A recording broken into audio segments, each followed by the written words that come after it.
What would be the problem with the FBI reopening their background investigation into Judge Kavanaugh? Would you support such a thing? It wouldn't bother me, other than the FBI, John, said that they really don't do that. That's not what they do. President Trump today suggesting the FBI shouldn't get involved in the new Judge Kavanaugh investigation because the agency doesn't want to. The president insisting it's not really their thing. Yet the president has directed the FBI, along with the Department of Justice and the Director of National Intelligence, to declassify sensitive information related to the ongoing Russia investigation of his administration. In an interview with The Hill today, the president cast himself as rooting out corruption at the FBI. He says it will be viewed as a, quote, crowning achievement of his presidency because it will, quote, expose something that is truly a cancer in our country. Here to talk about all of it, Chuck Rosenberg, a former U.S. attorney and former senior official at the FBI, and Matthew Miller, former chief spokesman for the Department of Justice. Chuck's not the first time I've asked you to fact-check the president, likely won't be the last. When the president says this isn't their kind of thing and they really don't want to do it, what should we think?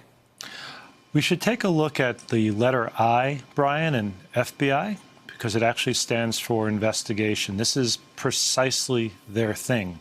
This is what they do every day around the country and around the world. They do investigations. But the way it works here, there's a protocol. This is not their first rodeo. This is not their first background investigation. They pass along information to the White House on Mr. Kavanaugh, and if the White House wants more information, all they have to do is ask. It is literally that simple.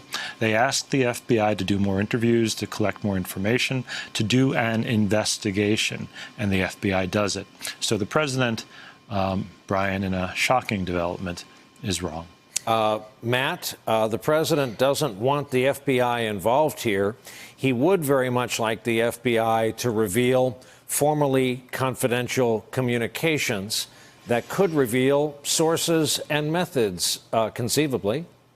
Yeah, it's a bit ironic that after a year and a half of the president making, repeated inappropriate demands of the FBI, the one thing we found that he won't ask them to do is investigate allegations of sexual assault.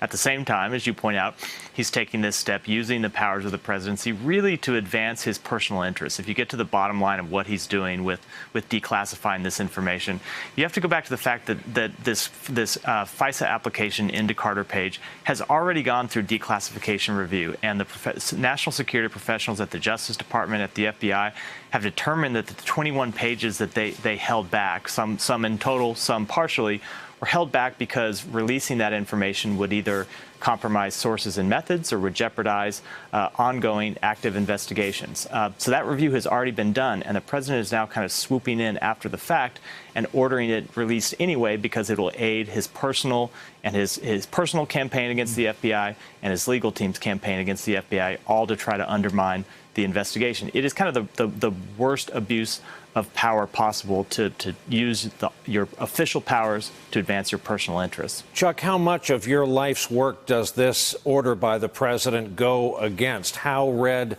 a line does it cross, in your view, that he's releasing material germane to the investigation into his administration? It's enormously perplexing and damaging and disheartening, Brian. Look, there's an immediate danger to the case, to this particular case, and to the investigation that Matt Miller is talking about. But there's also a long-term institutional damage. For instance, we share information, intelligence information with allies around the world, including our closest allies, the UK, the Canadians, the Australians, New Zealand.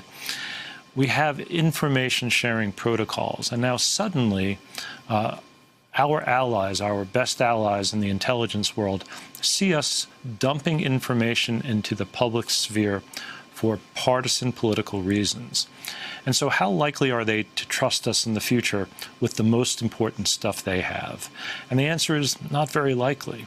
So there's a damage to the immediate case, and there's damage to our long-term institutional interests as part of a larger intelligence community. Very disheartening, Brian. Hey there, I'm Chris Hayes from MSNBC. Thanks for watching MSNBC on YouTube. If you want to keep up to date with the videos we're putting out, you can click subscribe just below me, or click over on this list to see lots of other great videos.